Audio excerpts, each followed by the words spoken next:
วัสดีครับผมนี่คือพายุฝนนะครับถล่มซาอุดิอาระเบียนะครับทั้งน้ำท่วมหนักนะครับผม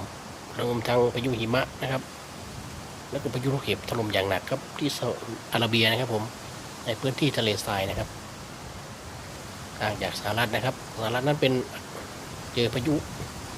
หิมะนะครับความหนาวเย็นนะครับผมแต่ซาอุนั้นเจอกับน้ำท่วมครับ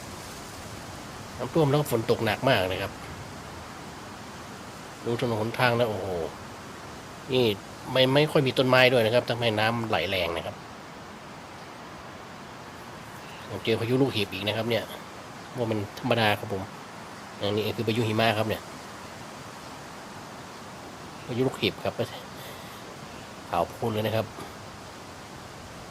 ในทะเลทรายนะครับเนี่ยน้ำท่วมน้ำไปไวมากครับเพราะมันไม่มีต้นไม้นะครับฝนตกหนักด้วยครับผมไม่นึกว่าซาอุดิอาระเบียจะเจอ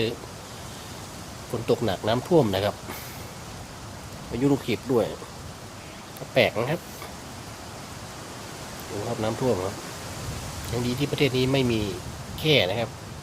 แค่หรือจระเข้นะครับผมดูครับเดินชิวๆครับ